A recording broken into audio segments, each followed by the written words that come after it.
Billionaire stops a black girl that looks like his dead daughter. What happened next shocked him. A reclusive billionaire is leaving a fancy event when a black homeless girl grabs his arm and calls him Daddy. Her voice sounds exactly like the daughter he buried years ago. At first, he thinks it's grief or a cruel coincidence. But then she says things no stranger could ever know. Private memories, a bedtime song, a promise he made the night his child died.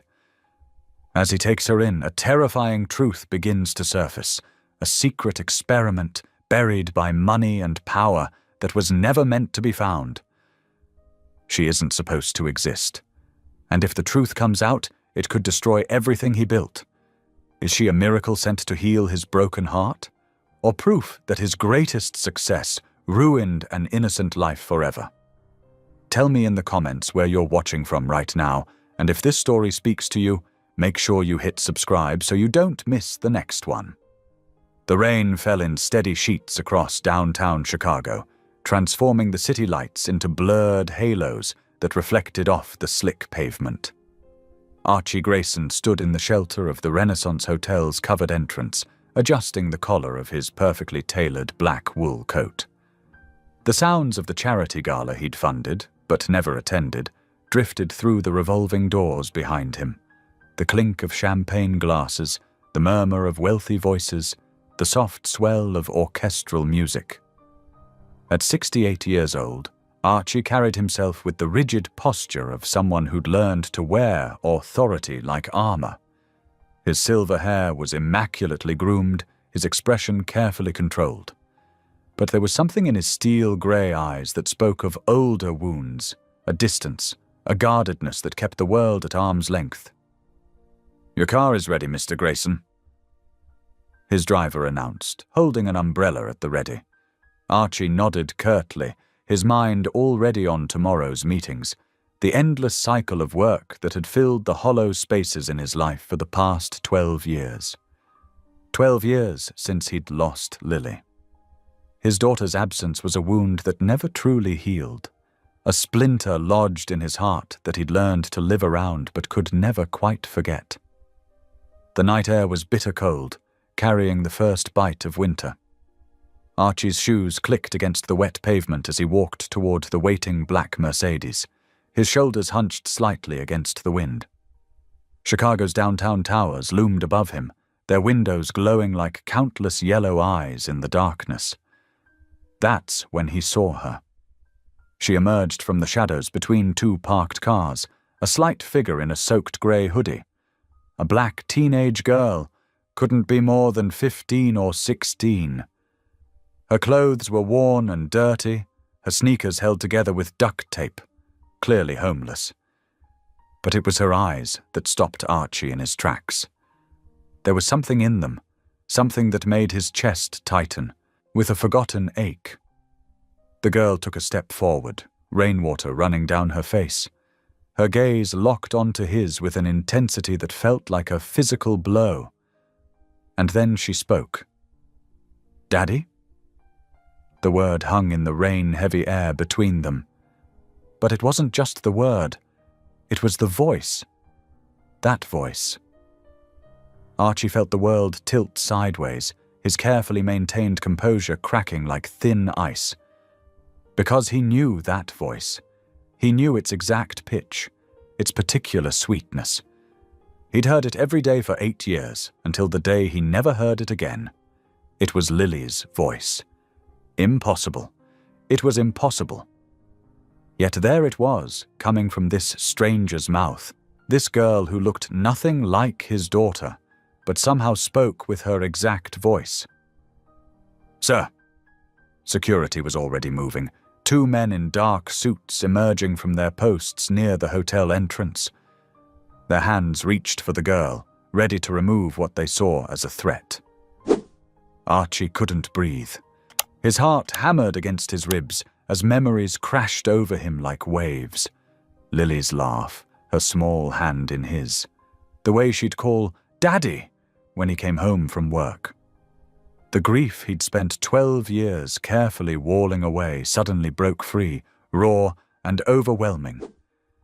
His hand came up, trembling visibly in the rain-streaked air. "Stop," he managed to say, though his voice was barely more than a whisper. The security men hesitated, uncertain. The girl hadn't moved. She stood there in the rain, looking at him with those eyes that seemed to see straight through his carefully constructed facades. Archie couldn't look away. He couldn't move. He could only stand there, frozen between past and present, as the rain fell around them and his daughter's voice echoed in his ears from a stranger's mouth. The moment stretched out, fragile as spun glass, while the city rushed by around their small island of stillness. Everything Archie had built over the past 12 years, the walls, the distance, the careful control, trembled on the edge of shattering. And still he couldn't look away from her face. The security guards remained poised, awaiting his signal. His driver stood uncertainly by the car door, but Archie barely registered their presence. His world had narrowed to this impossible moment, this ghost of a voice he'd thought he'd never hear again, this girl who had emerged from the rain to crack open all his carefully sealed wounds.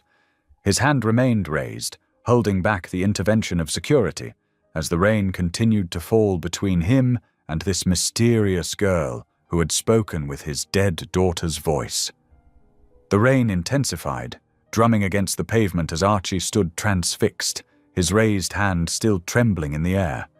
Security hovered uncertainly nearby, their stances tense but holding position at his gesture.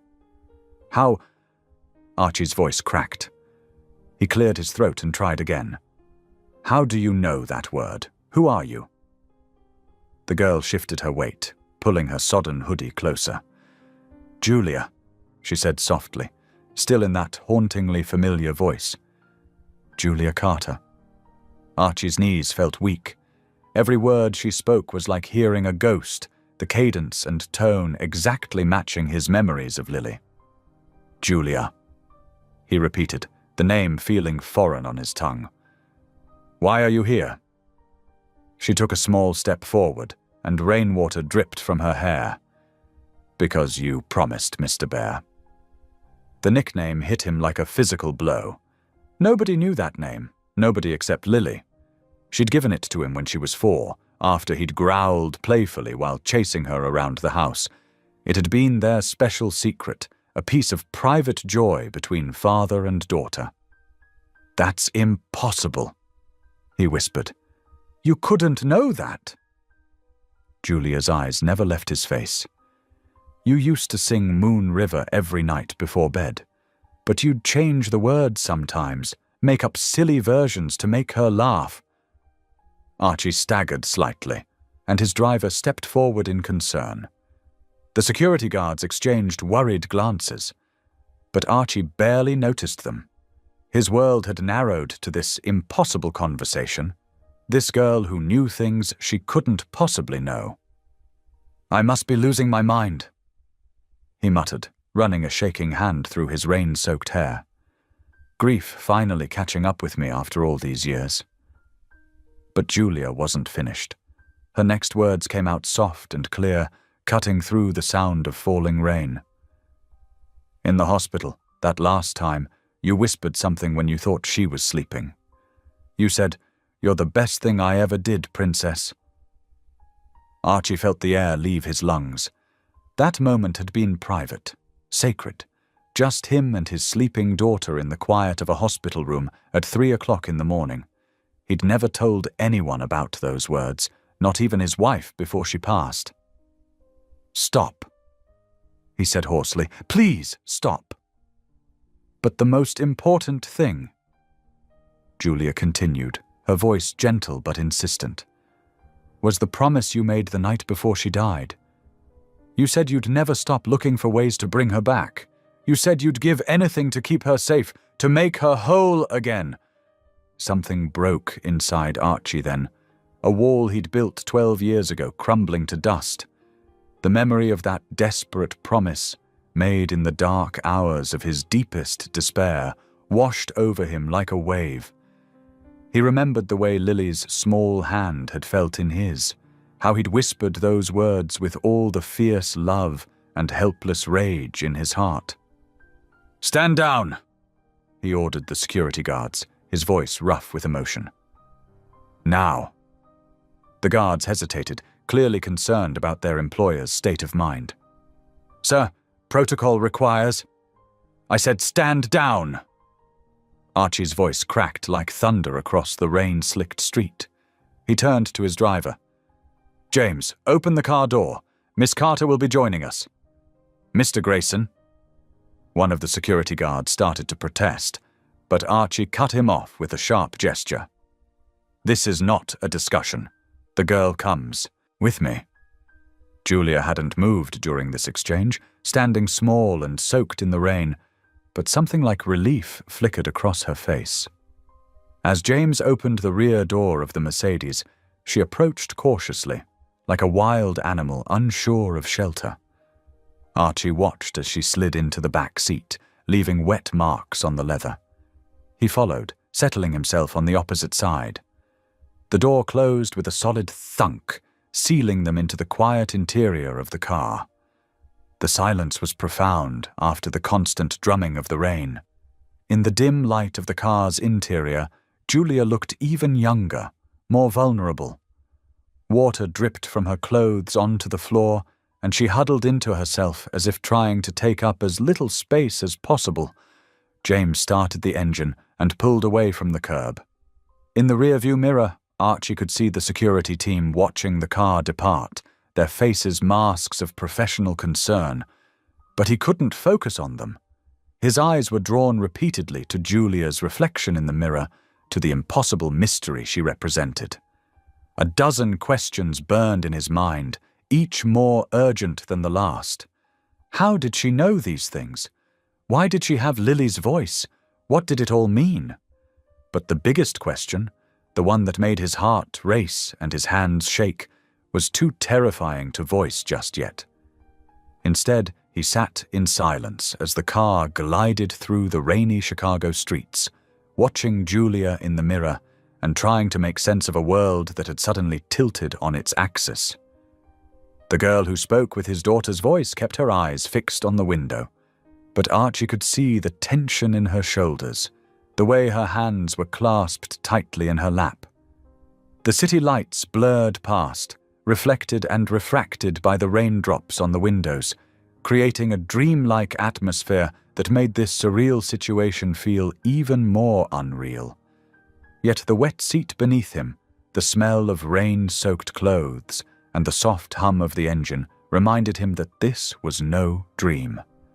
This was real, and somewhere in the tangle of emotions, grief, hope, fear, confusion, Archie knew that his life would never be the same after this rain-soaked evening. The carefully constructed walls of his existence had been breached by this mysterious girl who carried echoes of his deepest loss, and there would be no going back to the safety of his isolation. The car continued through the night, carrying its passengers toward an uncertain destination, while the question Archie couldn't bring himself to ask hung heavy in the air between them. The Mercedes wound its way through the iron gates of the Grayson estate, tires crunching on wet gravel. Archie glanced at Julia, who pressed her face against the window, taking in the sprawling grounds and the imposing main house that loomed ahead, its windows glowing warmly against the night. "We'll stay in the guest house," Archie said, his voice carefully neutral. "It's more comfortable." What he meant was safer, contained, temporary, until he could make sense of this impossible situation. The guest house was a 2-story brick building nestled among old oak trees, far enough from the main house to offer privacy. As they pulled up, lights automatically flickered on inside, creating a welcoming glow. James opened the car door, and Julia stepped out, her worn sneakers squelching on the wet pavement. Archie pressed a button on his phone. "Mrs. Reynolds?" He spoke to his housekeeper. "Please bring some dry clothes and towels to the guest house, and food. Something... He paused, a memory striking him. Something simple. Grilled cheese and tomato soup. Julia's head snapped up at that, and a ghost of a smile touched her lips. It was Lily's favorite comfort food on rainy nights. Inside the guest house, Archie stood in the spacious living room, watching Julia take in her surroundings. The room was tastefully furnished but impersonal, like an upscale hotel suite. She looked small and out of place, water still dripping from her clothes onto the hardwood floor. Mrs. Reynolds arrived within minutes, her arms full of towels and clothing. Despite her obvious curiosity, she maintained her professional demeanor. "The bathroom is upstairs, first door on the right," she told Julia kindly. "I've laid out everything you'll need. I'll have your meal ready when you're done." Julia nodded, clutching the bundle of dry clothes to her chest. She glanced at Archie, as if seeking permission, before heading up the stairs. Archie moved to the window, listening to the sound of her footsteps overhead. Then the muffled rush of running water. The rain continued to fall outside, creating rivulets on the glass that distorted his reflection. In it, he caught glimpses of a man he barely recognized, someone whose carefully ordered world had been upended in the space of an hour. The shower ran for a long time. Archie paced the living room, picking up objects and setting them down again, his mind racing. Every few minutes he would stop and listen, reassuring himself that the water was still running, that Julia was still there, that he hadn't imagined the whole thing. When she finally came down, she looked different. Clean and dry, wearing soft grey sweatpants and an oversized sweater, her dark hair wrapped in a towel. She looked more real somehow, less like an apparition from his grief-haunted imagination. Mrs. Reynolds had set up dinner on the coffee table, 2 steaming bowls of tomato soup, a plate of perfectly grilled cheese sandwiches cut diagonally, just the way Lily had insisted they be served. Julia sat cross-legged on the floor, and without thinking, Archie did the same, settling into the familiar ritual. "You always said the floor made it more fun," Julia said softly, picking up half a sandwich. "Like a picnic inside." Archie's hand trembled as he reached for his soup. "Yes," he managed. "That's what we used to say."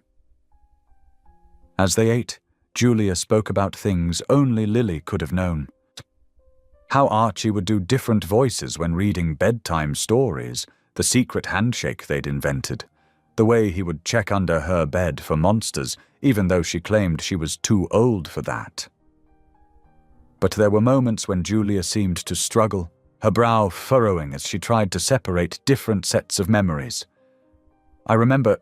Lily remembered. She would start, then stop, confused. Sometimes it's hard to tell which memories are mine and which are hers. Archie watched her, his heart aching with a complex mixture of hope and fear. This girl wasn't Lily. He could see that clearly. She was her own person, with her own history written in the wariness of her movements and the shadows in her eyes. And yet, somehow, impossibly, she carried pieces of his daughter within her. When the food was gone, Julia's eyes began to droop with exhaustion.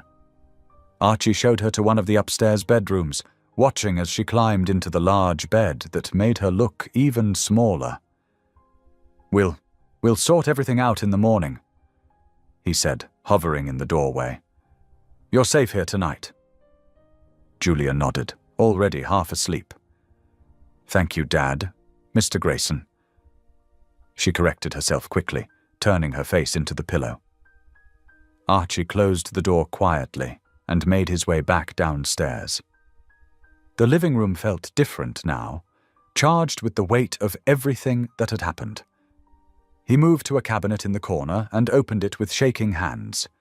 Inside was a small silver music box, one of Lily's treasures that he'd hidden away here years ago, unable to bear having it in the main house, but equally unable to part with it. He sat in the darkness, holding the music box, but not opening it, knowing sleep would not come tonight. The rain continued to fall outside, a gentle percussion accompanying the tumult of his thoughts. Somewhere above him, a girl who spoke with his daughter's voice slept in a stranger's bed, while he sat below, clutching a piece of his past and wondering what the dawn would bring. The night stretched ahead, long and uncertain, full of questions he wasn't sure he wanted answered. But for now, in this moment, there was only the weight of the music box in his hands and the sound of the rain. Keeping time with his racing heart, the morning light crept through the guesthouse windows, painting shadows across Archie's tired face. He hadn't slept, instead spending the night making careful arrangements with his most trusted contacts. Now, as the clock struck 7, he pressed his phone to his ear, speaking in hushed tones. "Yes, Dr. Matthews. I understand the unusual nature of this request. Yes, complete discretion is essential. 9 o'clock will be perfect, thank you." He ended the call and rubbed his eyes, the weight of uncertainty pressing down on his shoulders. The sound of movement upstairs drew his attention. Soft footsteps that seemed to know exactly where the floorboards creaked. Julia appeared at the top of the stairs, her hair a mess of curls, wearing the same borrowed clothes from the night before. She paused, gripping the banister, momentarily confused by her surroundings.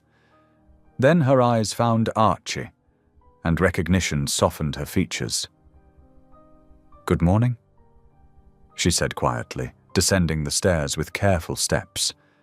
"I remember these stairs. Well, not me exactly, but—" She trailed off, touching the wooden railing. "Lily used to slide down it when you weren't looking." Archie's breath caught in his throat. "Yes, she did, though she thought I didn't notice." Julia smiled faintly, reaching the bottom step. "You always knew. You just pretended not to see because it made her so happy." Mrs. Reynolds arrived then, carrying breakfast trays laden with fresh fruit, toast, and scrambled eggs. Julia's eyes widened at the sight, but she held back, waiting for permission. Archie gestured to the small dining table, and they sat down together. As they ate, Julia moved through the guest house with an uncanny familiarity. She knew where the extra napkins were kept, which cabinet held the honey for her tea, even which chair had the wobbly leg that Archie had never gotten around to fixing. Each demonstration of her impossible knowledge sent a shiver down his spine. "Julia," he said carefully, watching her arrange her toast just as Lily used to. "I've asked a doctor to come see you this morning, just to make sure you're healthy." He paused, choosing his words carefully. "And to help us understand what's happening here." Julia's hand stilled, honey dripping from her spoon. "You think something's wrong with me?" "No," Archie said quickly. "I think something happened to you, something that needs to be understood." She set the spoon down, her shoulders tensing. "Will they take me away?" The fear in her voice struck him like a physical blow.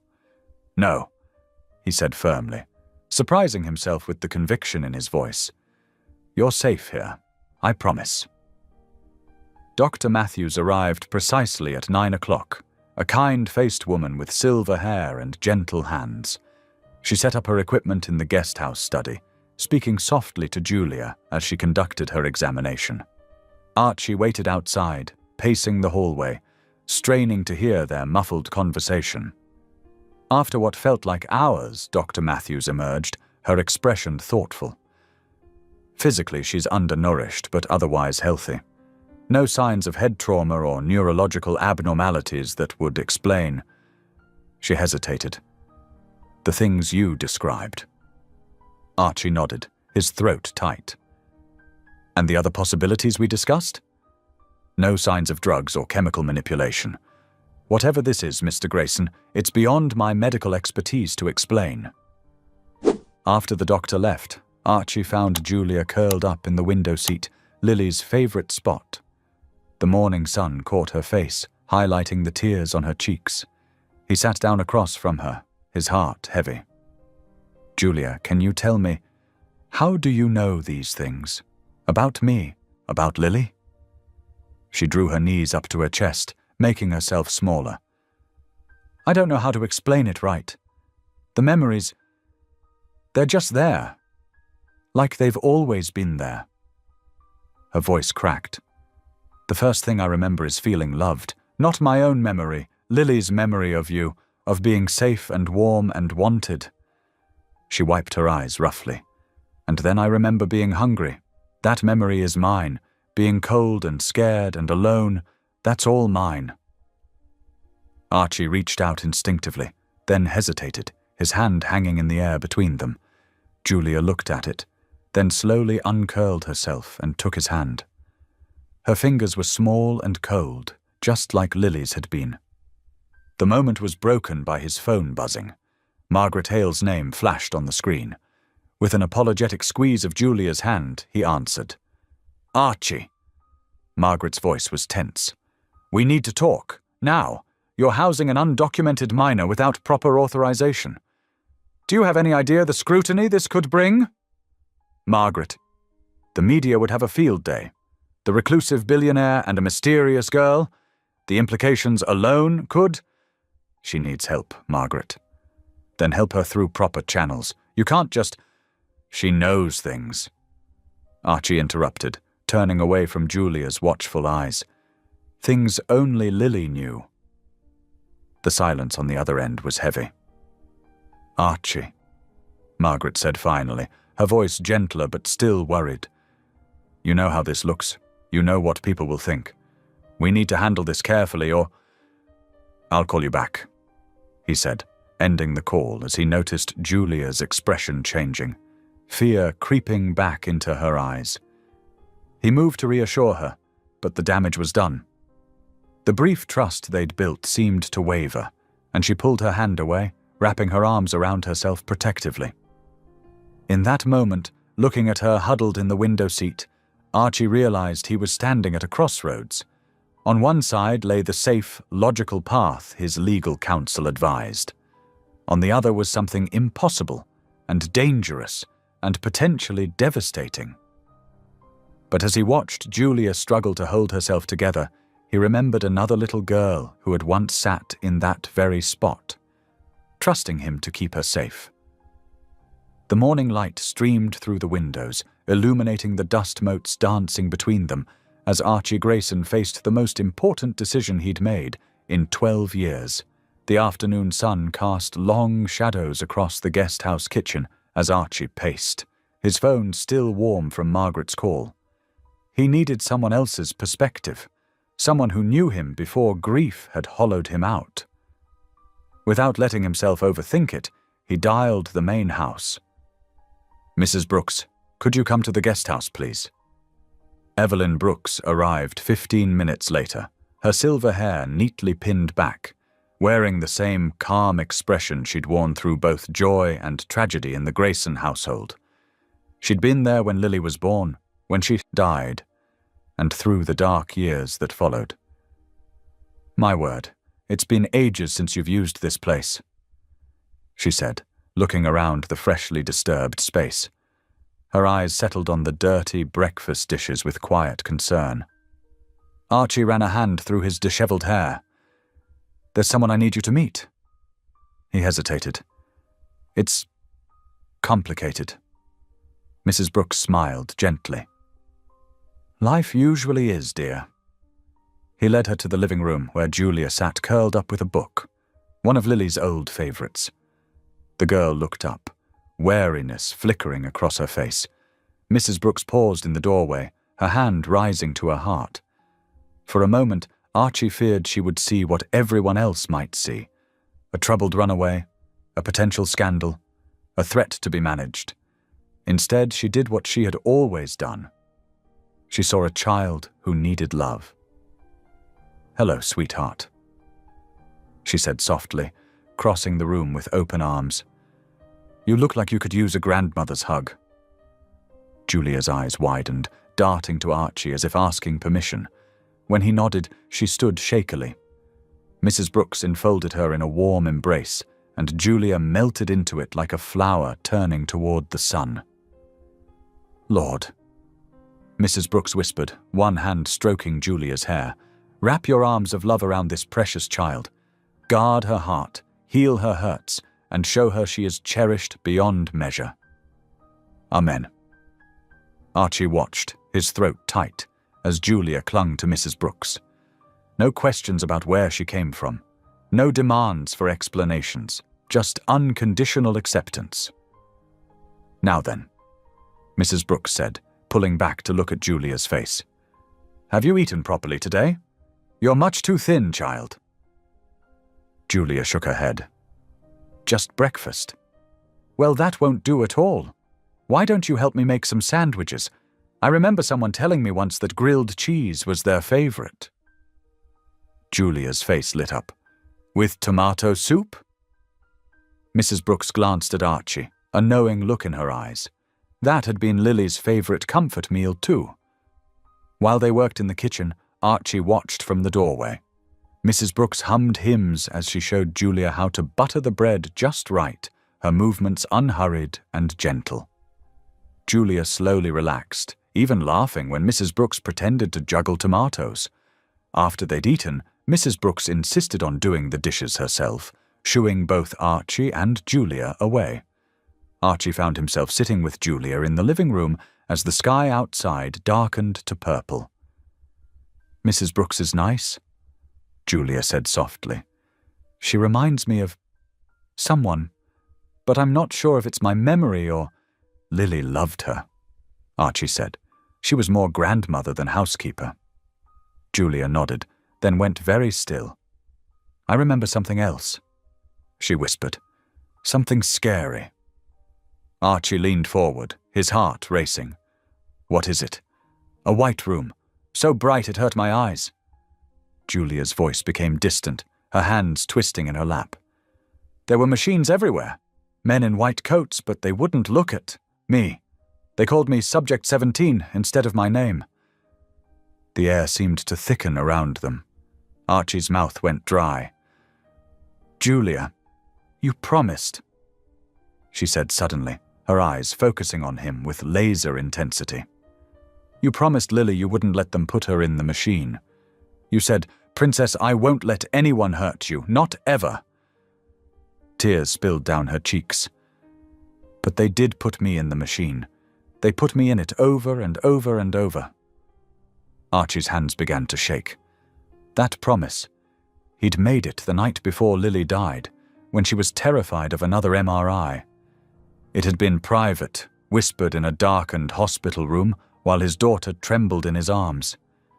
He stood abruptly, nearly knocking over a lamp as he stumbled to his office.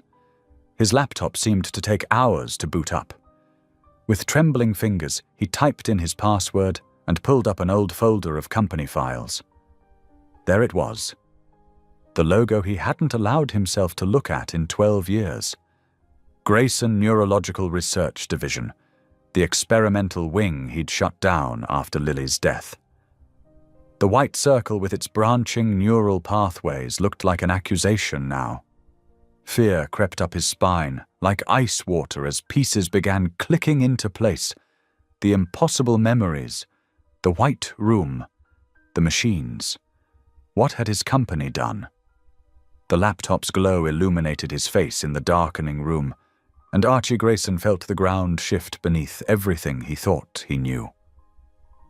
In the kitchen, he could hear Mrs. Brooks still humming hymns as she finished the dishes, the simple melody a stark contrast to the horror unfolding in his mind. The soft glow of dawn had barely touched the Chicago skyline when Archie Grayson settled into his home office. Dark circles shadowed his eyes. He hadn't slept more than an hour. His fingers hovered over the keyboard, trembling slightly as he entered his executive override codes into the company's archived database. Projects from 12 years ago filled the screen. Each folder name was a cold, clinical designation. Neural Mapping Initiative, Consciousness Transfer Studies, Memory Integration Protocol. Archie's stomach clenched as he clicked through them, remembering how proud he'd once been of his company's cutting-edge research. Down the hall, he could hear Mrs. Brooks arriving for the day, her gentle humming floating through the quiet house. The sound anchored him, reminded him of simpler times when his biggest worry had been whether Lily would eat her vegetables at dinner. "Good morning, Mr. Grayson." Mrs. Brooks called softly as she passed his office. "I'm going to check on Julia and fix her a proper breakfast. That child needs feeding up." Archie managed a weak smile. "Thank you, Mrs. Brooks. I'll be working here for a while." As Mrs. Brooks' footsteps faded, Archie dove deeper into the archives. Files that had been sealed under multiple security protocols began appearing. Projects he didn't remember authorizing. His hands grew cold as he read code names like Subject Integration and Memory Transfer Trials. In the kitchen, he could hear Mrs. Brooks teaching Julia how to make French toast. Their voices drifted down the hallway, Mrs. Brooks explaining about beating eggs just right, Julia's delighted laugh when the first piece turned out golden brown. The domestic sounds felt surreal against the horror unfolding on his screen. "Now that's what I call a breakfast," Mrs. Brooks was saying. "A growing girl needs more than those convenience store snacks you've been living on." "I forgot food could taste this good," Julia replied, her voice full of wonder. Archie's chest tightened. While he had been buried in his grief, how many other children had suffered? He forced himself to keep reading, downloading file after file to review later. The morning stretched into afternoon. Mrs. Brooks brought him coffee and sandwiches he couldn't eat.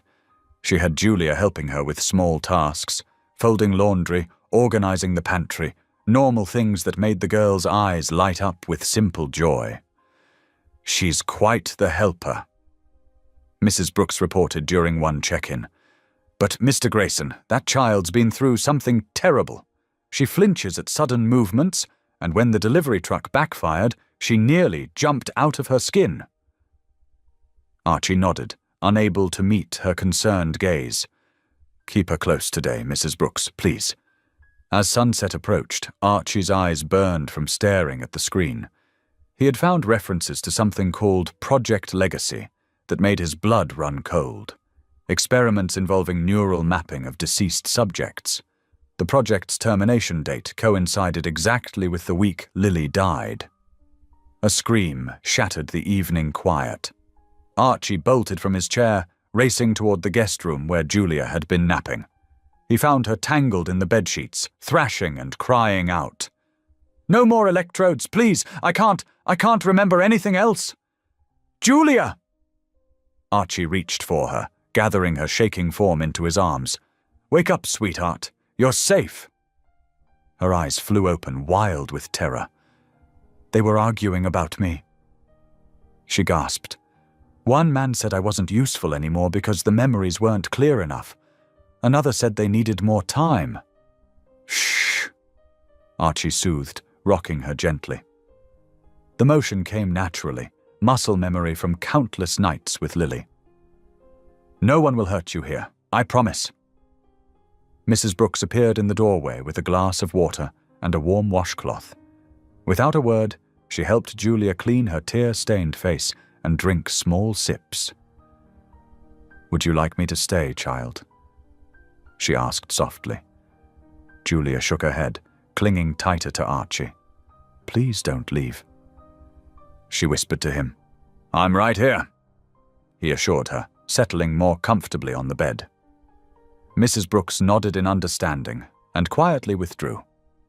Archie held Julia as her breathing slowly steadied. He hummed the same lullaby he'd sung to Lily, watching as Julia's eyes grew heavy. When she finally drifted off, he carefully laid her back against the pillows. His joints protested as he stood. He wasn't as young as he used to be for sitting on beds and comforting children. But something had shifted inside him, a protective instinct he thought had died with Lily roaring back to life. Back in his office, Archie's hand shook as he clicked on one final folder. It was buried deep in the archived files, marked simply LG, Lily's initials. The file required 3 separate security confirmations to open. As the document began to load, Archie's world narrowed to the pulsing cursor on his screen. Whatever truth lay within those files would change everything. He could feel it in his bones, the weight of 12 years of grief and guilt pressed down on him as he waited for the truth to reveal itself. Morning light crept across Archie's desk where he had fallen asleep, his face pressed against the keyboard. The files from Lily's folder were still open on his screen, their contents burning into his consciousness like acid. Project Legacy hadn't been just a research initiative. It had been his company's darkest secret. His coffee grew cold as he read report after report. The technical language couldn't hide the horror beneath. They had taken neural scans of Lily's brain in her final hours, standard procedure, they claimed, for medical documentation. But those scans hadn't been destroyed as protocol required. Instead, they had been preserved, mapped, studied. And then, without his knowledge but under authorizations that bore his company's seal, they had been used. Mrs. Brooks knocked softly around 10 o'clock, concern etched on her weathered face. "Mr. Grayson, Julia's asking for you." "I'll be there soon," he managed, his voice rough. "Please, keep her occupied for a while longer." The next document made his hands shake. Subject listings, dates, locations, foster children, chosen because they were considered low-risk test subjects, children without families to ask questions, without advocates to protect them. Julia's name appeared halfway down the list, along with clinical notes about exceptional compatibility and successful memory integration. Archie stumbled to his private bathroom and was violently sick. When he could breathe again, he made the call he'd been dreading. Dr. Marcus Chen had been his head of research during that period. The man answered on the third ring. "I wondered when you'd figure it out," Chen said without preamble. His image on the secure video feed was older than Archie remembered, grayer, but his eyes were still sharp behind his glasses. "How many children?" Archie's voice was deadly quiet. 17 attempts, 3 partial successes, 1 complete integration. Chen's clinical tone made it worse. "Julia Carter was our breakthrough case. The neural patterns took hold completely. We thought we'd finally cracked the code for preserving consciousness beyond death." "They were children, Marcus. My daughter's memories, you had no right." "We had every right." Chen's calm cracked. "Do you know what this technology could mean? We could preserve the wisdom of great minds, pass down perfect memory copies to future generations. Your daughter's death gave us the key." "My daughter's death was not your opportunity," Archie roared, slamming his fist on the desk. "You experimented on vulnerable children without consent. You played God with their minds." "Everything was technically legal. The authorizations were forged or manipulated. I never approved this." Chen's smile was cold. "Plausible deniability, Archie. Very convenient for a CEO to not look too closely at promising research, isn't it? The board certainly didn't ask questions when the preliminary results came in." Archie ended the call, feeling sick again. How much had he missed in his grief? How many signs had he ignored? The afternoon passed in a blur of documents and revelations. He barely noticed Mrs. Brooks bringing him lunch, or the concerned looks she cast his way. By evening, he knew he had to tell Julia the truth. She deserved that much. He found her in the garden with Mrs. Brooks, helping to water the flowers. She looked almost normal in the fading light, just a teenage girl doing chores, if you couldn't see the shadows in her eyes. "Julia," he called softly. "Could we talk?" Mrs. Brooks squeezed Julia's shoulder before heading inside, her quiet, "I'll be praying," barely audible as she passed. Archie led Julia to the garden bench. For a long moment, he just watched the sunset paint the sky in gentle pinks and golds. How do you tell a child that her mind had been violated in ways that shouldn't be possible? "You found something in those files?" Julia said finally. "Something about me." "Yes." Archie took a deep breath. What I'm going to tell you. It's going to be hard to hear. But you deserve the truth. All of it. He explained as simply as he could. About the neural scans, about Project Legacy, about the unauthorized experiments. Julia listened without interrupting, her hands clasped tightly in her lap. The memories you have of being my daughter, they're real memories, but they were taken from Lily's mind before she died. The scientists at my company found a way to put those memories into other children's minds. You were one of those children. Julia was very still. Did it hurt them? The other kids? Archie's heart broke at her question, that her first thought was for the others. Yes, most of them couldn't handle it. You were the only one whose mind fully accepted the memories. Is that why I remember both things?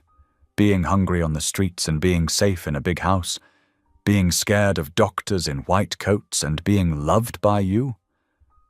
Yes, sweetheart. Those are your memories and Lily's memories all mixed together. Julia was quiet for a long time, processing. When she finally spoke, her voice trembled. Does this mean... Lily? Archie turned to face her fully, taking her small hands in his. No, you're Julia Carter, and what was done to you was wrong. Having Lily's memories doesn't make you her, it makes you a miracle who was terribly wronged. You're your own person, with your own heart and your own strength. Tears spilled down Julia's cheeks. But if I'm not Lily, if I'm just some experiment gone wrong, do I have to leave? The question hit Archie like a physical blow. He gathered Julia into his arms, holding her close as she cried. Listen to me, he whispered fiercely. You are not an experiment. You're a child who needs a home, and if you want to stay here, I will move heaven and earth to make that happen. Julia's fingers clutched his shirt. Can I? She asked in a small voice. Can I stay? Morning sunlight streamed through the windows of Archie's home office as he sat across from Margaret Hale, his legal counsel. Papers were spread across his mahogany desk, and worry lines creased his forehead. The process won't be simple, Margaret explained, adjusting her reading glasses. We need to establish Julia's identity first. No birth certificate, no social security number that we can find. She's essentially a ghost in the system. Archie rubbed his temples. Whatever it takes, Margaret. Money isn't an issue. Money isn't the problem here, Archie. The problem is explaining how a homeless teenage girl ended up in your care without involving proper authorities. She leaned forward. And there's the matter of the company research. If this comes to light, then it comes to light. Archie said firmly. I won't hide what was done to her. Those responsible need to face consequences. Margaret's expression softened. That's admirable, but it could complicate the guardianship petition. The court might question your judgment, given your company's involvement. Then we'll fight it. Hire the best child advocacy lawyers. Julia deserves a home, Margaret. While they discussed legal strategies, Mrs. Brooks was helping Julia settle into her morning routine. The elderly housekeeper had set up a comfortable spot in the sunroom where Julia could read or draw, keeping her safe distance from the office discussions that might upset her. Would you like some hot chocolate, dear? Mrs. Brooks asked, noting how Julia's hands trembled slightly as she held her book. Yes, please.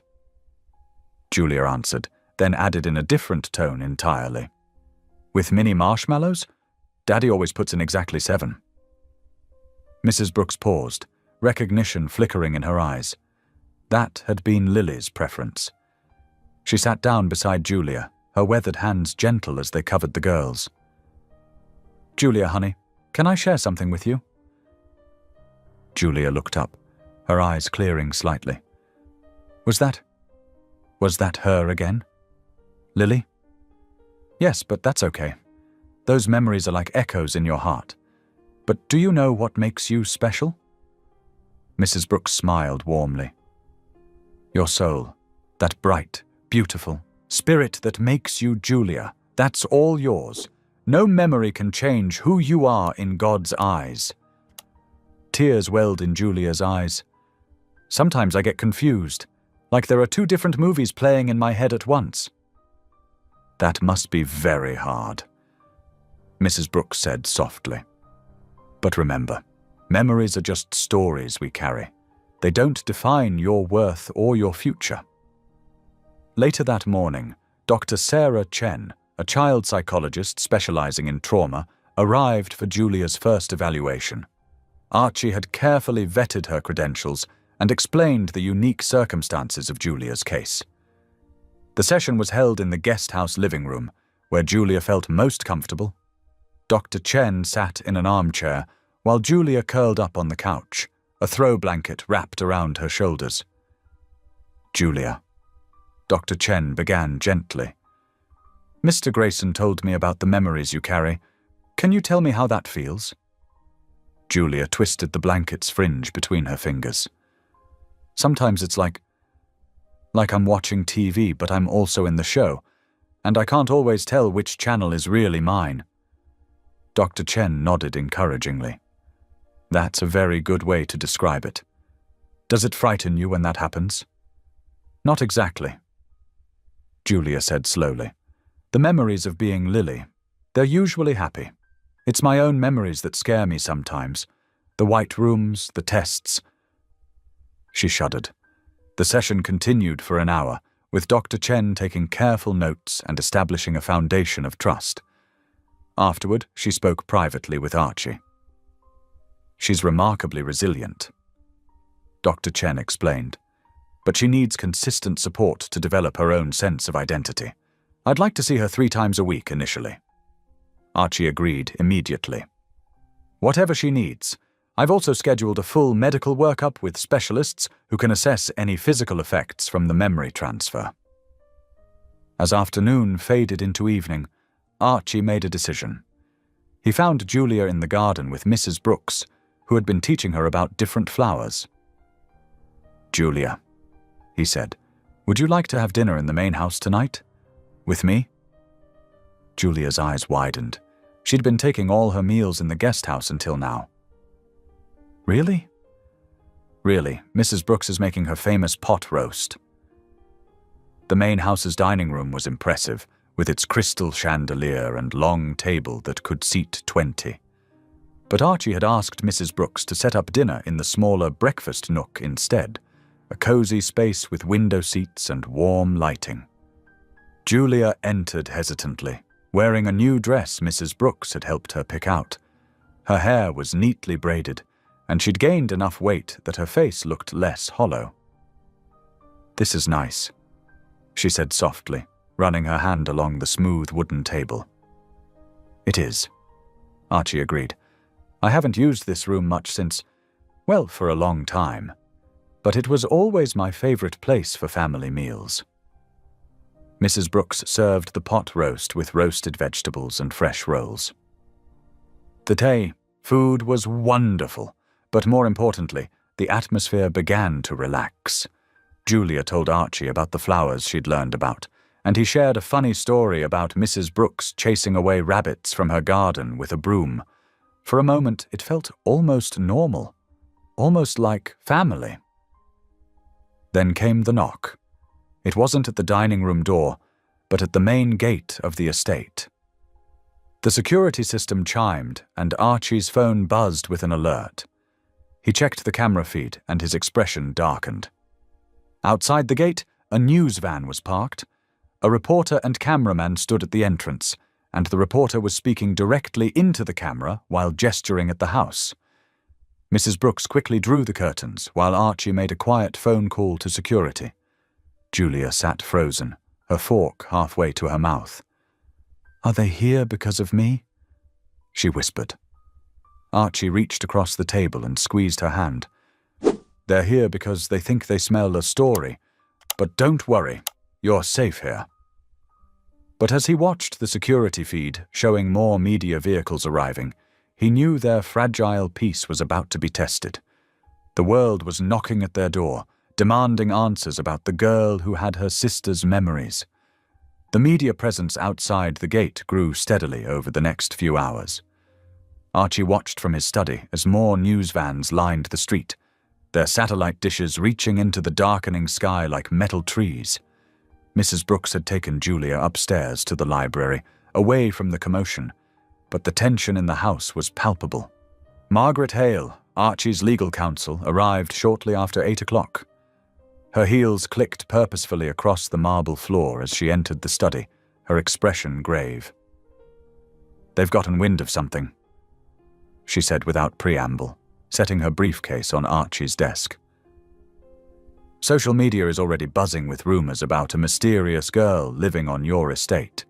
It's only a matter of time before someone connects the dots to the old research division." Archie stood at the window, hands clasped behind his back. "What are our options? Legally, we can deny everything, cite privacy laws regarding minors, and weather the storm." Margaret pulled out several documents. "The old projects were thoroughly buried. Nothing can be proven without your cooperation." "And the other option?" Margaret's voice softened. "We tell the truth, on our terms, with proper preparation. But Archie, it would mean exposing everything. The company's ethical breaches, the unauthorized experiments. The fallout would be significant." Archie turned from the window, his face set with determination. "Call the major networks. I want to make a statement tonight." "Tonight?" Margaret's eyebrows shot up. "That's extremely risky. We should take time to craft our narrative, prepare proper damage control." "No more hiding," Archie interrupted. "No more burying the truth. Julia deserves better than that." For a moment, Margaret studied him. Then she nodded, a small smile touching her lips. "I'll make the arrangements." While Margaret coordinated with the networks, Archie went to find Julia. She was curled up in one of the library's oversized armchairs, Mrs. Brooks sitting nearby with her well-worn Bible open in her lap. "Julia," Archie said gently, "I need to talk to you about something important." She looked up, her dark eyes worried. "Are they going to take me away?" "No," Archie said firmly, kneeling beside her chair. "Never. But I need to tell people the truth about what happened to you, about what my company did." Mrs. Brooks closed her Bible, watching them both with quiet concern. "Will people be angry?" Julia asked. "Some will be, but hiding the truth hasn't helped anyone. And—" Archie took a deep breath. "I want everyone to know that you're my daughter now, if that's what you want too." Julia's eyes filled with tears. "You mean it, really? Really?" Archie squeezed her hand. "No more secrets." Mrs. Brooks stood, placing a gentle hand on Julia's shoulder. "Would you like me to stay with you while we watch Mr. Archie on television?" Julia nodded, wiping her eyes. The next 2 hours passed in a blur of preparation. Margaret helped Archie craft his statement, while a small army of producers transformed the study into an impromptu broadcast studio. At exactly 10 o'clock, the red light on the camera blinked on. "Good evening," Archie began, his voice steady despite his racing heart. "My name is Archibald Grayson, and I come before you tonight to admit to a grave injustice perpetrated by my company, and to begin the process of making it right." In the library, Julia and Mrs. Brooks watched on a large flat-screen TV. Mrs. Brooks held Julia's hand as Archie explained about the Neural Preservation Project, about how grief and ambition had led to ethical breaches that affected innocent children. "One of those children found me," Archie continued, emotion finally cracking through his composed facade. "She showed me that the path to healing doesn't lie in preserving the past, but in embracing the future. Tonight, I'm announcing a full internal investigation into these practices, with complete cooperation with authorities." Julia leaned forward in her chair as Archie's voice grew stronger. "I'm also announcing that I have begun proceedings to adopt Julia Carter, the remarkable young woman who helped bring these truths to light. Not because she carries echoes of my late daughter's memories, but because she has shown me what true courage looks like. She is her own person, deserving of love and protection, and I am honored that she's allowing me to be her father. Mrs. Brooks squeezed Julia's hand as tears rolled down the girl's cheeks. To those who were affected by these experiments, I offer my deepest apologies and a promise of restitution. To the public, I offer transparency and accountability. And to my daughter Julia, I offer my heart and my home, now and always. The broadcast ended, and within minutes, social media exploded with reactions. But in the library of the Grayson estate, none of that mattered. Julia sat in peaceful silence, a genuine smile spreading across her face. "Mrs. Brooks?" She whispered. "Yes, child. I feel real now. Really real. Like my own person." Mrs. Brooks pulled her into a gentle hug. "You always were, sweetheart. You always were." The morning sun painted golden stripes across Archie's desk as he signed the executive orders that would reshape his company forever. His hand was steady, though his heart raced with each signature. One by one, he shut down the departments that had hidden behind corporate jargon while conducting unethical experiments on children. Margaret Hale stood beside him, her normally composed face showing hints of pride. "The board won't be happy," she said, organizing each document as Archie finished signing.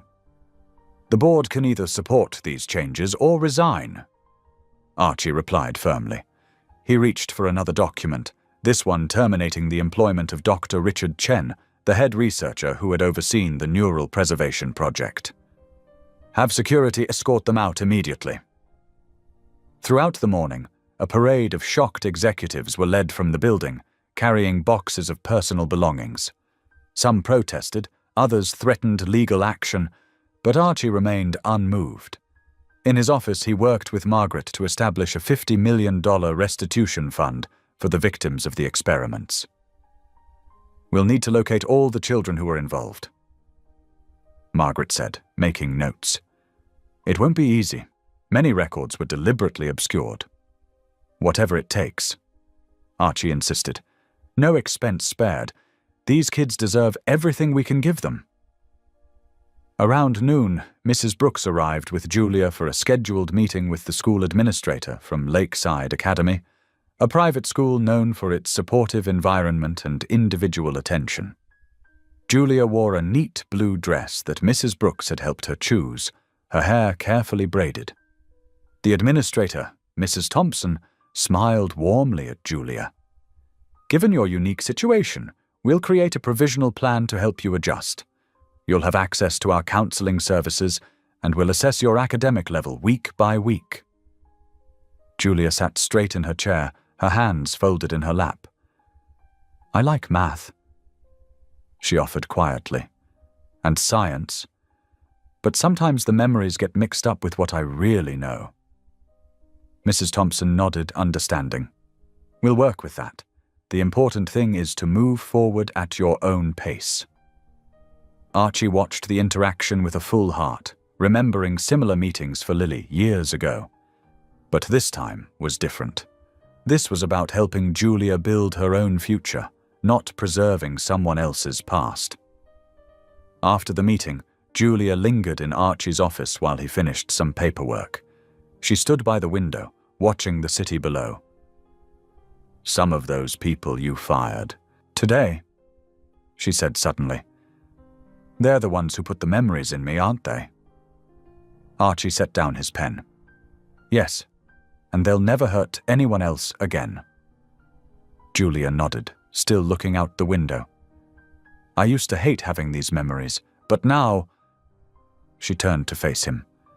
"Now I think maybe they helped me find where I belong." In the late afternoon, Archie surprised Julia by suggesting they visit St. Michael's Church. It was a small stone building with stained glass windows that caught the setting sun, turning the interior into a kaleidoscope of colors. Julia had never been in a church before, and she walked slowly down the aisle, taking in the peaceful atmosphere. At the front, a bank of candles flickered in red glass holders. Archie showed Julia how to light one, his hands gentle as he demonstrated. "I'd like to light one for Lily," he said softly. "Would you help me?"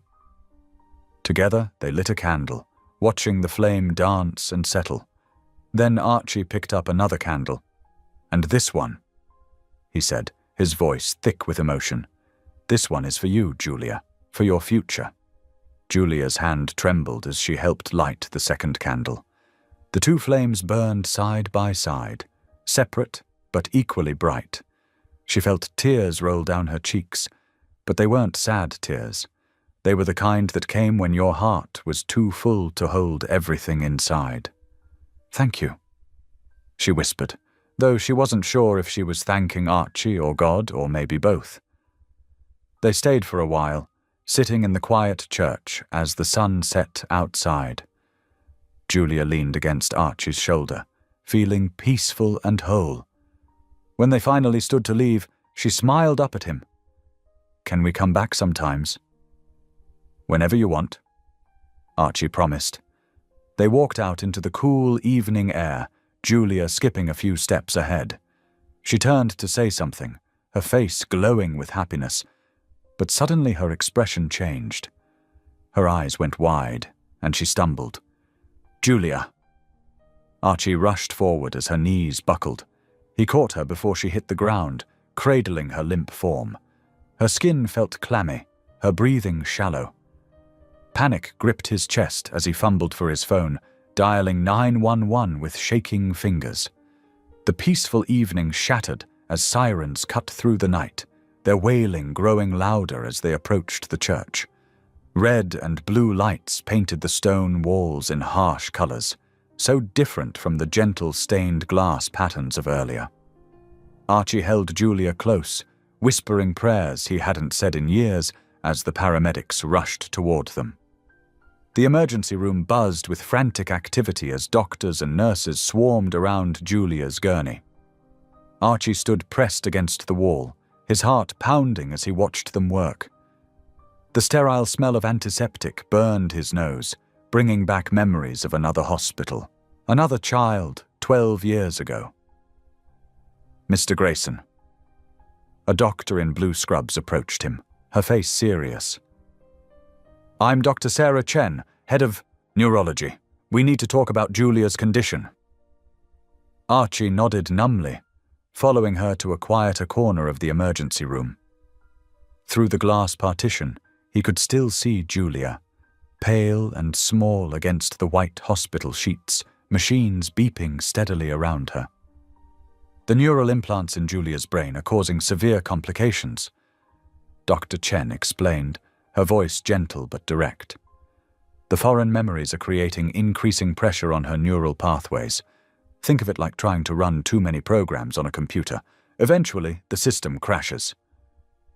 Archie's throat felt tight. "What can we do?" "We need to perform an emergency procedure to remove the implanted neural data." Dr. Chen held up a tablet, showing brain scans glowing with patches of angry red. "These areas show dangerous levels of activity. Without intervention, the pressure will continue to build, potentially causing permanent damage or worse." "The procedure," Archie's voice cracked. "What are the risks?" Dr. Chen's expression softened with sympathy. "The procedure itself has relatively low physical risks. However," she paused, choosing her words carefully, "removing the implanted data will likely erase all transferred memories. Julia will retain her own original memories, but everything connected to your daughter, those memories will be gone." The words hit Archie like a physical blow. He gripped the edge of a nearby counter to steady himself, remembering Julia's voice saying, "Daddy," that first night in the rain, remembering her smile when she recalled Lily's favorite bedtime story. "How long do we have to decide?" "Hours at most. Her condition is deteriorating rapidly." A soft moan from Julia's bed had both of them turning. Her eyes fluttered open, confused and frightened. Archie was at her side in an instant, taking her hand. "Hey, sweetheart," he said softly, trying to keep his voice steady. "How are you feeling?" "My head hurts," Julia whispered. "Everything's all mixed up. I can't tell what's real anymore." Dr. Chen approached the bed, checking Julia's vital signs. "Julia, I'm Dr. Chen. Can you tell me what day it is?" Julia's forehead creased with concentration. I'm not sure. There are too many days in my head. Sometimes I'm in a white room with machines. Sometimes I'm in a playground with a red swing set. Sometimes—" Her voice trembled. "Sometimes I'm nowhere at all." Archie squeezed her hand gently. "It's okay, Julia. We're going to help you." Dr. Chen explained the procedure to Julia in simple terms, while Archie sat holding her hand, feeling each tremor that passed through her small frame. "Will I forget everything?" Julia asked, her dark eyes wide with fear. "Will I forget who I am?" "No, sweetheart," Dr. Chen assured her. "You'll still be you. You'll remember your own life, your own experiences, just not the extra memories." "Will I forget Archie?" Julia's voice was barely a whisper. Dr. Chen shook her head. "No, you'll remember. Meeting him at the gala, coming to live with him. You'll only lose the memories that weren't originally yours." Julia turned to Archie, tears spilling down her cheeks. "But those memories brought me to you.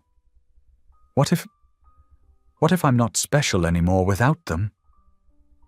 Archie felt his own eyes fill with tears. He leaned forward, pressing his forehead against hers. "Listen to me, Julia Carter. You are special because you're you, not because of any memories or anything else. You're special because you're brave and kind and strong. That's all you." The next few hours passed in a blur of consent forms and medical explanations. The procedure was scheduled for the following morning, giving Julia's body time to stabilize. Archie refused to leave her side, having an aide bring his laptop so he could work from the hospital room. As night fell, the hospital grew quieter. Julia drifted in and out of consciousness, sometimes clear and present, sometimes lost in a tangle of borrowed memories. During one lucid moment, she asked Archie to read to her. He found a Bible in the bedside drawer and opened it randomly. His voice was rough with emotion as he began reading from Psalms. "The Lord is my shepherd, I shall not want. He maketh me to lie down in green pastures." The familiar words seemed to soothe Julia. She closed her eyes, her breathing becoming more regular. Archie continued reading through the night, moving from Psalms to Proverbs to the Gospels, his voice growing hoarse but never stopping. Hospital staff moved quietly in and out of the room, checking vitals, adjusting medications.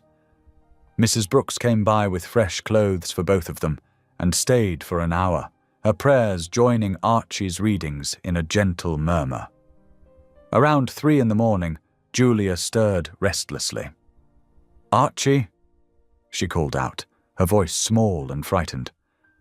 "I'm right here." He moved closer, taking her hand. Will you still want me? After I forget?" Archie's heart broke at the fear in her voice. "Julia, listen to me. You are my daughter now, not because of any memories or any connection to Lily. You're my daughter because I choose you, and you choose me. That won't change when the memories are gone." She seemed to relax slightly at his words, but tears still slipped from beneath her closed eyelids. "I'm scared," she whispered. "I don't want to forget everything about her, about you being her daddy." "I'll tell you all the stories again," Archie promised, his voice thick with emotion.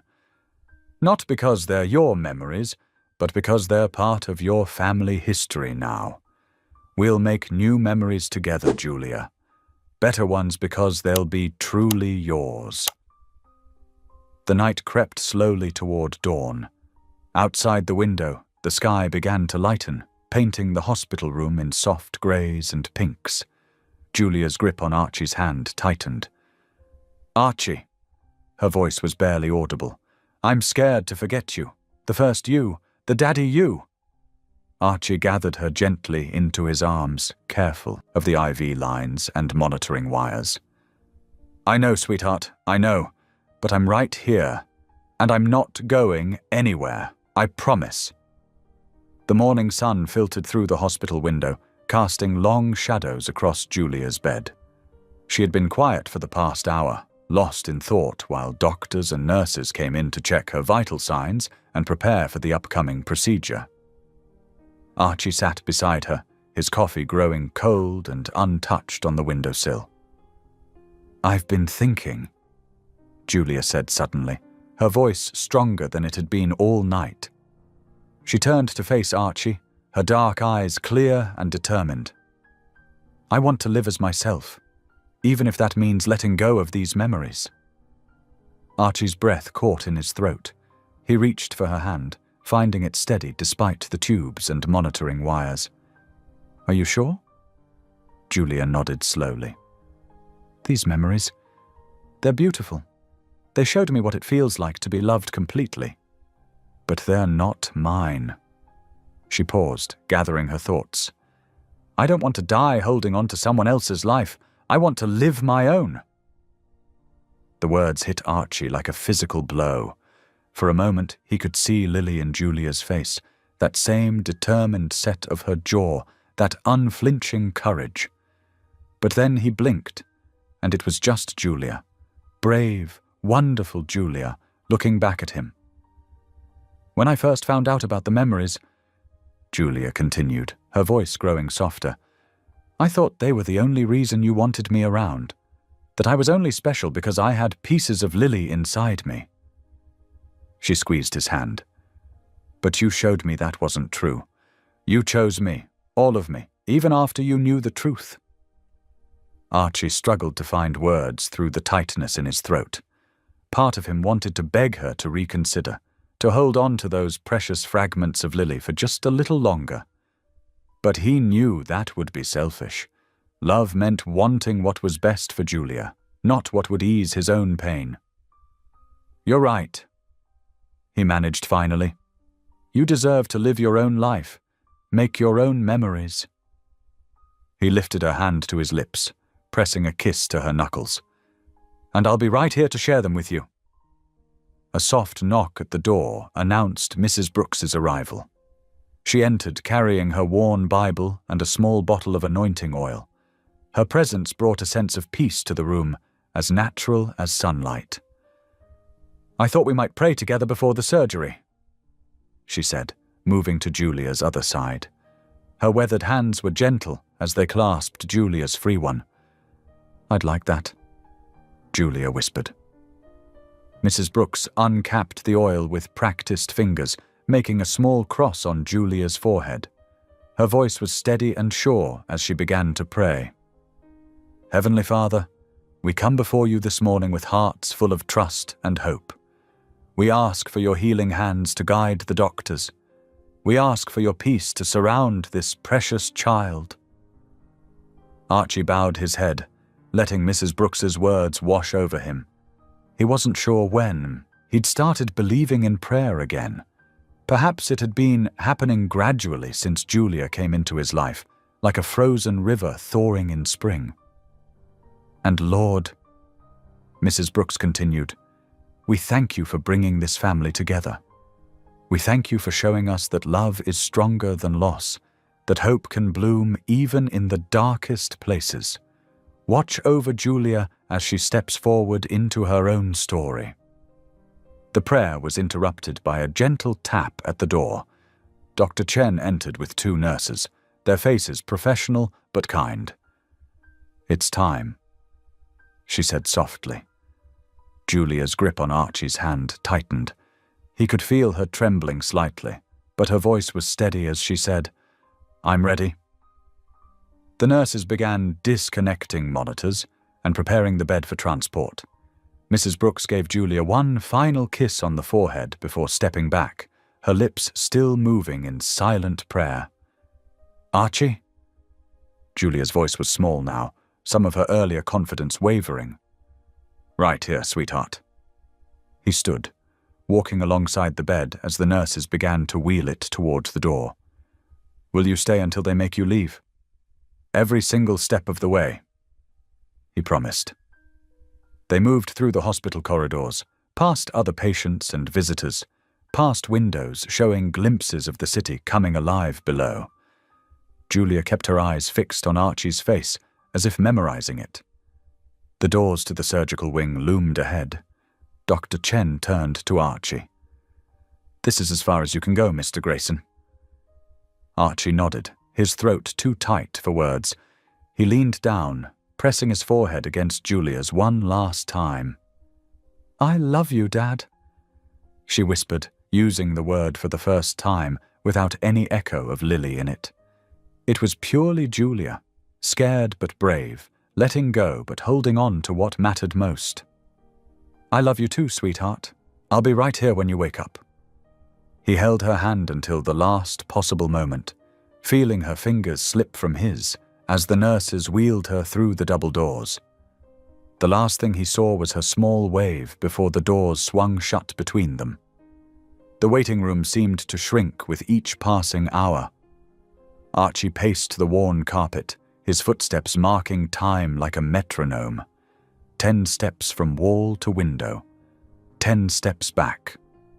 The morning sun climbed higher in the sky, casting long shadows that crept across the floor.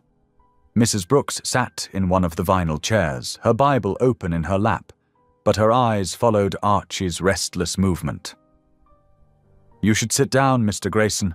Wearing yourself out won't make time move any faster." He paused by the window, pressing his forehead against the cool glass. "I can't sit still, Evelyn. Not while she's in there." His reflection showed a man he barely recognized. Hair disheveled from running his hands through it, tie loosened, dark circles under his eyes. The waiting room television droned quietly in the background, showing morning news coverage of his company's scandal.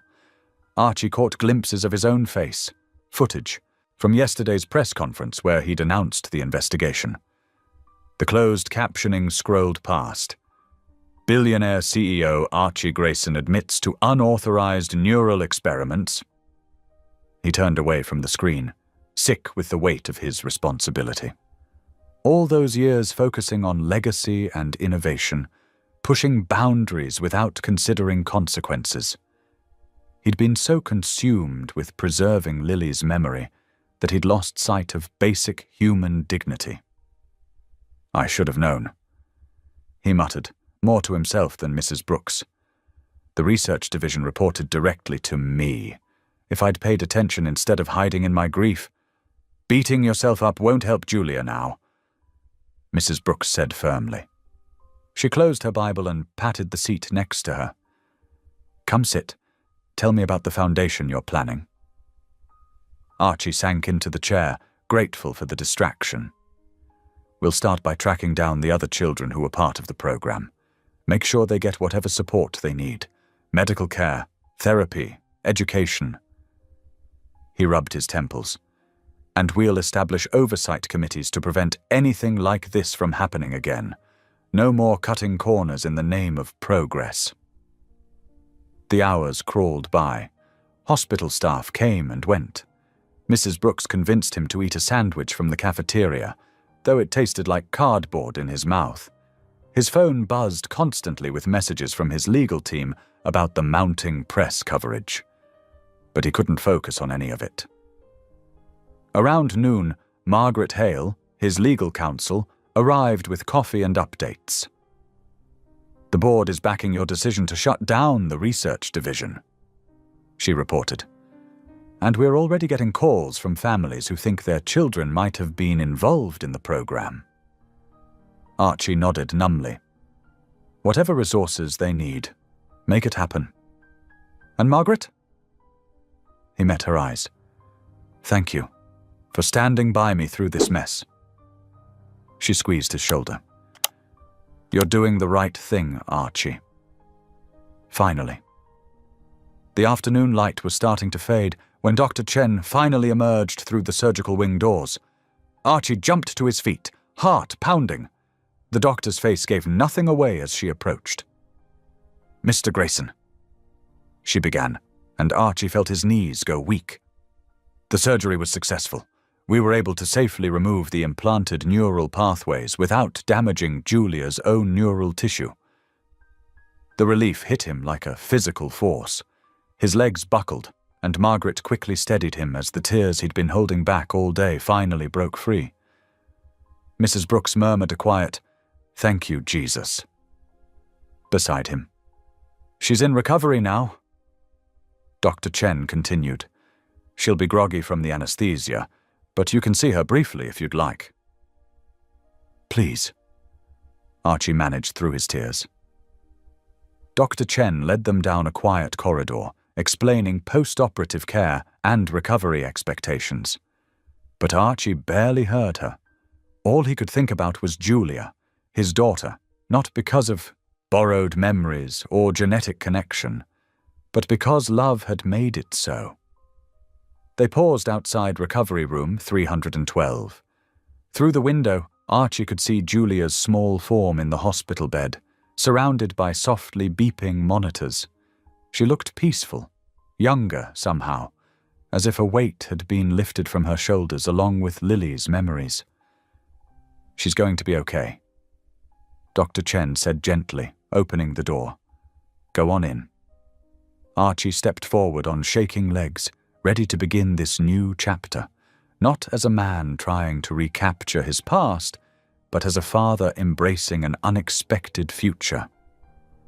Archie settled into the chair beside Julia's bed, his heart racing as her eyelids began to flutter. The morning sun filtered through the hospital blinds, casting warm stripes across the white blanket. He held his breath as she slowly opened her eyes, blinking against the light. "Good morning," he said softly, trying to keep his voice steady. Julia turned toward his voice, her brow furrowing in confusion. Her eyes, still clouded from the anesthesia, scanned his face without recognition. The moment he'd been dreading arrived as understanding dawned in her expression, not the familiar warmth he'd grown used to, but the careful politeness of a stranger. "Hello," she said hesitantly. Are you Mr. Grayson?" The words hit him like a physical blow, but he maintained his composure. "Yes, that's right. I'm Archie Grayson." He managed a gentle smile, though his chest ached. "How are you feeling?" "My head hurts a little." She touched the bandage carefully. "The nurse said I had surgery." "You did. The doctors needed to fix something in your brain that was making you sick." He kept his explanation simple, watching her face for any sign of distress. "But you're going to be just fine now." Mrs. Brooks appeared in the doorway with a cup of ice chips. "Look who's awake. May I come in, dear?" Julia nodded, offering a shy smile. "Yes, ma'am." "I'm Mrs. Brooks." She introduced herself warmly, spooning some ice chips into a small cup. "I help take care of Mr. Grayson's house, and I've been praying for your recovery." "Thank you," Julia said quietly.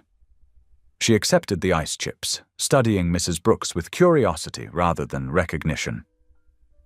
"Were you here before? Everything feels kind of fuzzy." "Don't worry about what came before," Mrs. Brooks assured her. "Just focus on getting better now." Throughout the morning, doctors and nurses came to check on Julia. Each time they asked her questions, her name, her age, the current year, she answered clearly, but with no mention of Lily's memories. The medical team seemed pleased with her responses, noting that her own memories and cognitive functions appeared intact. Around noon, Julia's lunch arrived: chicken soup and juice. As she ate, her natural personality began to emerge. She made a face at the bland hospital food, then grinned when Archie commented that hospital cooking hadn't improved in the last 30 years. "Have you spent a lot of time in hospitals?" she asked, genuinely interested. The question caught him off guard, She'd known so much about his past before. But he answered honestly. Some. My work takes me to children's hospitals sometimes for charity events. That's nice, Julia said. She stirred her soup thoughtfully. What kind of work do you do? Each question both hurt and healed. The pain of starting over warred with the joy of seeing Julia's true self shine through, curious, intelligent, and unshadowed by borrowed memories. In the afternoon, a physical therapist brought Julia some simple puzzles to test her coordination. To everyone's delight, she solved them quickly, laughing when she managed to stack all the blocks in record time. Look, Mr. Grayson, she called out proudly. I did it. That's wonderful, Julia, he praised, treasuring her genuine smile. This wasn't Lily's laugh or Lily's triumph. This was purely Julia, and she was magnificent. Dr. Chen stopped by later to explain that Julia would need to stay in the hospital for a few more days of observation. When she mentioned that Julia would need a guardian to help with her recovery afterward, Archie spoke up. I've already begun the legal process, he said. If that's all right with you, Julia? She looked surprised. You want me to stay with you? Very much so, he answered softly. I know you don't remember, but you've been staying at my house for a little while now. I'd like you to come back, if you're comfortable with that. We can take things slowly, get to know each other again. Julia considered this, picking at a loose thread on her blanket. You seem nice, she said finally. And Mrs. Brooks too. I think I'd like that. As evening approached, Julia grew tired but fought against sleep, not wanting to miss anything. She asked questions about Archie's house, about Mrs. Brooks' cooking, about whether there were any pets. Not yet, but the possibility hung in the air like a promise. When visiting hours were ending, Archie stood reluctantly. I should let you get some rest. Mr. Grayson? Julia's voice was small but clear. Will you come back tomorrow? He turned back, his heart full. Of course I will. First thing in the morning. Good. She smiled, already drifting off. I'd like that. In the hallway, Archie leaned against the wall for a moment, overcome. Mrs. Brooks touched his arm gently. It's a fresh start, she reminded him. A chance to build something real. He nodded, straightening his shoulders. Looking through the window at Julia's peaceful form, he made a silent vow. This time, he would earn her trust and love honestly, day by day. No shortcuts, no borrowed memories, just two hearts finding their way to family. The autumn sunlight streamed through the kitchen windows as Julia sat at the breakfast counter, her forehead wrinkled in concentration over her math homework. 2 months had passed since her surgery, and small routines had begun to feel natural, like the way Archie always prepared her favorite strawberry smoothie while she studied after school. So if x equals 12, she muttered, tapping her pencil against the page, then y must be... Would you like a hint? Archie asked, sliding the smoothie toward her. Julia took a long sip, then shook her head. No thanks. Mrs. Martinez says I'm getting better at solving these on my own. Archie smiled, remembering the parent-teacher conference last week, where Mrs. Martinez had praised Julia's determination. The transition back to school hadn't been easy, but Julia attacked each challenge with quiet persistence. 3 times a week, they drove together to Dr. Sarah Wilson's office for therapy. The first sessions had been individual, Julia working through her trauma and identity questions, while Archie confronted his grief and guilt. Now they often met jointly, building healthy communication patterns and trust. Remember, Dr. Wilson had told them, healing isn't linear. Some days will feel like steps backward, but that's normal. Those words came back to Archie one Saturday morning when he found Julia crying in the garden, clutching her knees to her chest. "What's wrong?" he asked, keeping his voice gentle as he sat beside her on the grass. "I had a dream about my mom," Julia whispered. "My real mom. She left me at the foster home when I was 6, and I can't remember her face anymore. Is that terrible?" Archie's heart ached. "No, sweetheart, it's not terrible at all. Sometimes I feel guilty." She continued, "Because I'm happy here with you, but shouldn't I miss her more?" Archie chose his words carefully. "Your feelings are valid, all of them. We can't control who hurts us or leaves us, but we can choose who we let into our hearts as we heal." Julia leaned against his shoulder, and they sat quietly watching butterflies dance among Mrs. Brooks' roses. Later that day, Julia asked if they could look into programs that helped foster kids stay connected with biological families who were working to get better. The following week, Archie launched the Grayson Foundation's new trauma research initiative. The press conference was small and focused, emphasizing ethical guidelines and therapeutic applications. Julia watched from home with Mrs. Brooks, both of them beaming with pride as Archie announced substantial funding for non-invasive treatments to help children process trauma. "Your father's doing good work," Mrs. Brooks commented, serving Julia a slice of her famous apple pie. Julia's eyes widened slightly at the word father, but she didn't correct it. Instead, she smiled and said, "Yeah, he really is." The word dad came naturally about a week later. Archie was helping Julia prepare for a history presentation, holding up flashcards while she practiced. The Louisiana Purchase happened in 1803. She recited confidently, then grinned. "Thanks, Dad. I think I've got it now."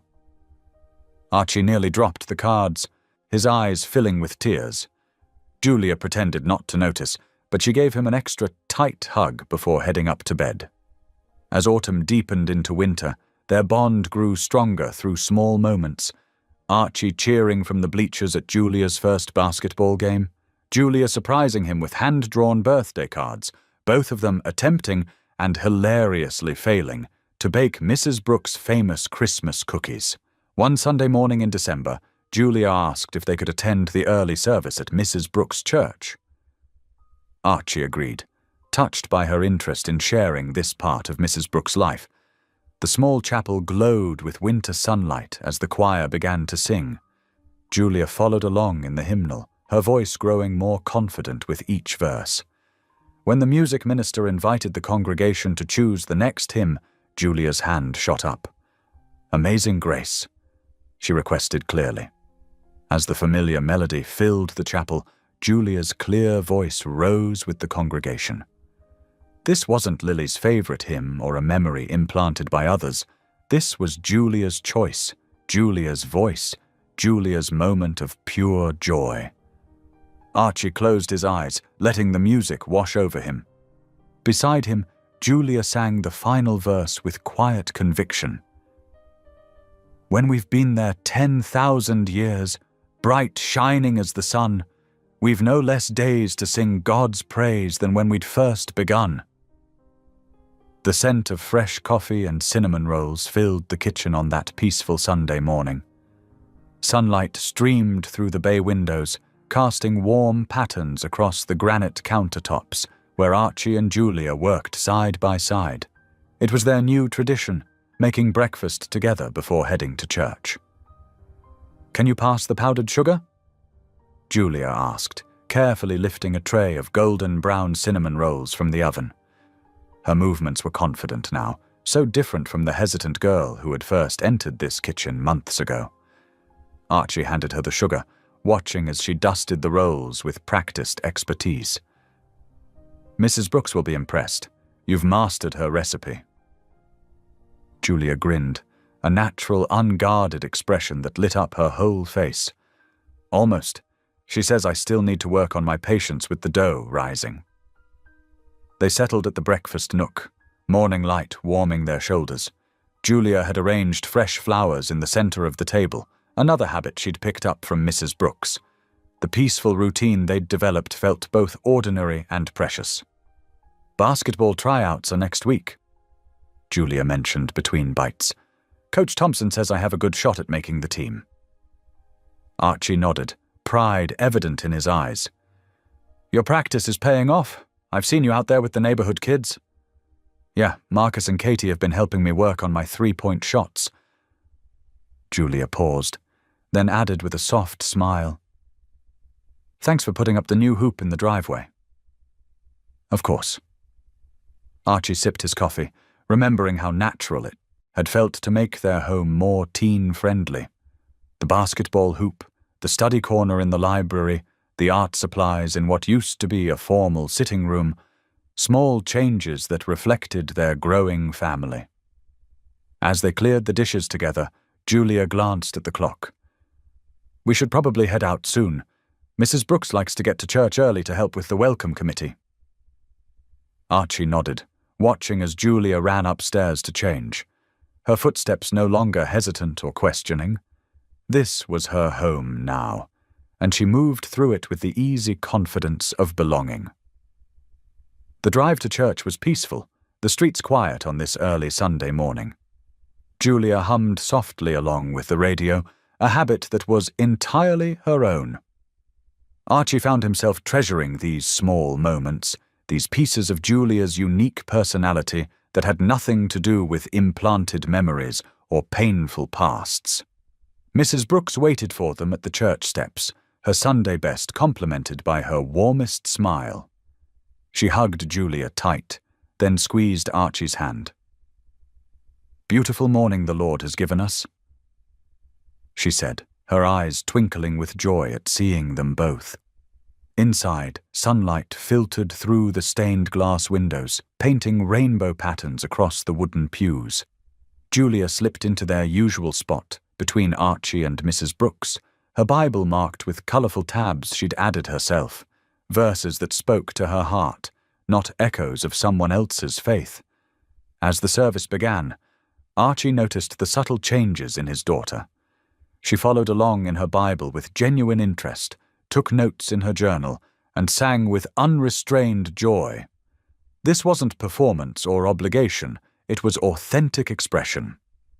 When the choir director announced the morning's hymn selection, Julia's face lit up with recognition. The opening notes of Amazing Grace filled the sanctuary, and Julia's voice rose clear and strong with the congregation. Archie felt his throat tighten with emotion.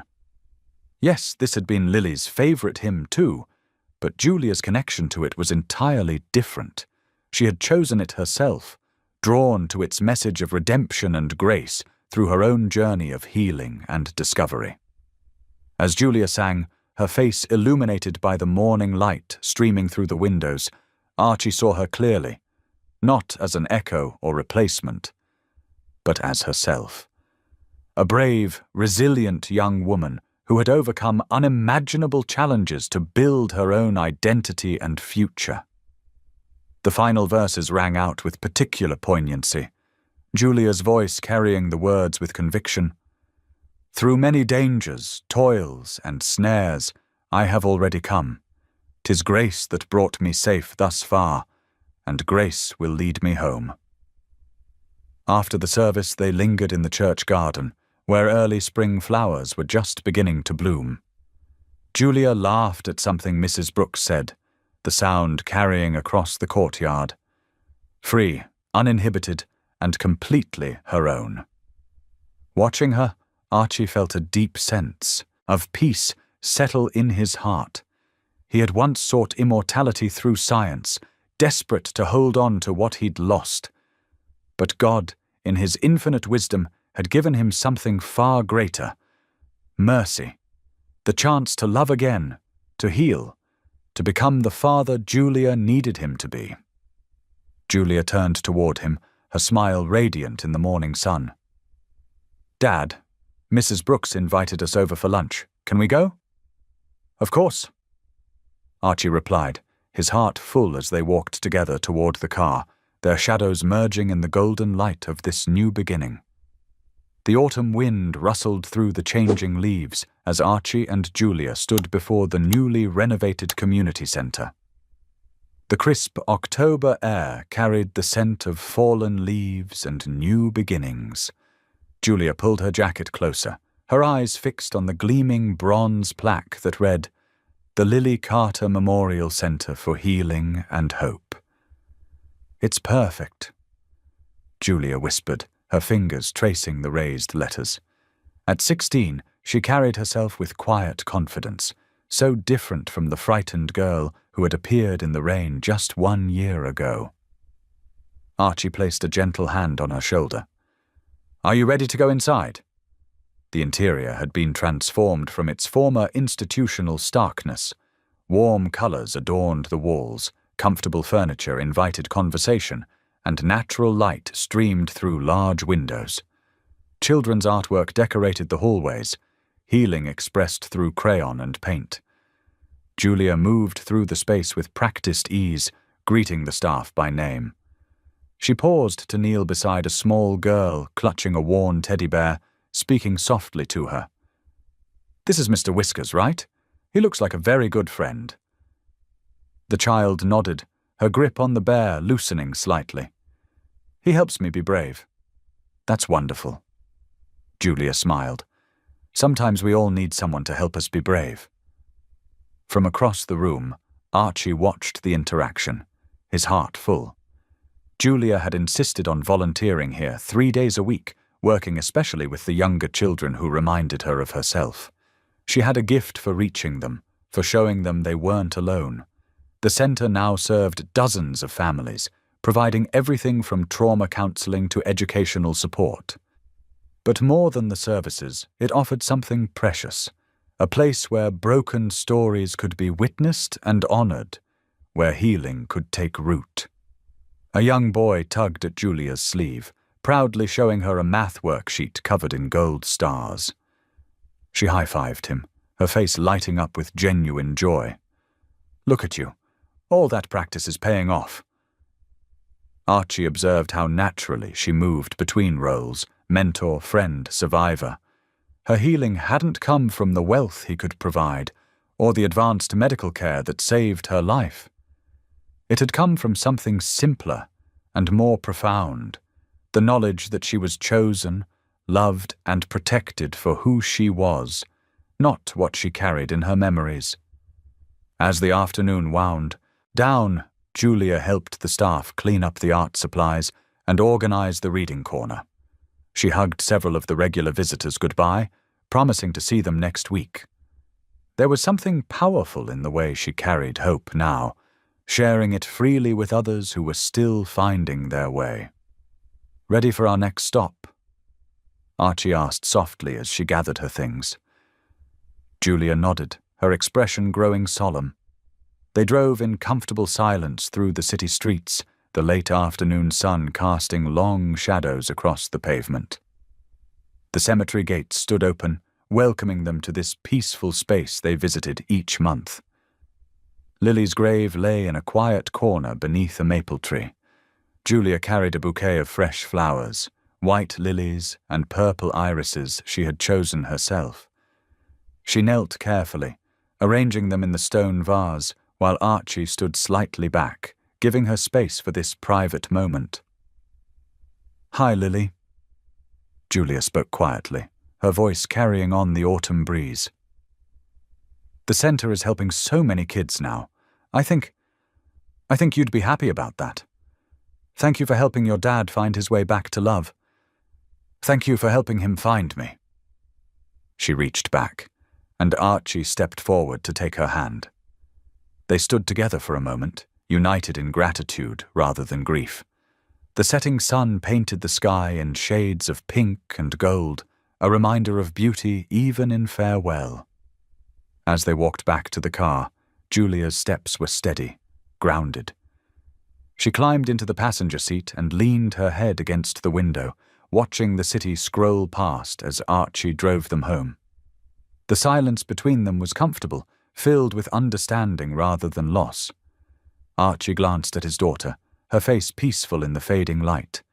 He remembered the man he had been, trapped in grief's narrow walls, believing that love was something to preserve rather than share. Now he knew better. Faith had shown him a wider path, and responsibility to this remarkable young woman had given him purpose beyond his pain. The road ahead stretched out before them, no longer shadowed by the past, but illuminated by possibility.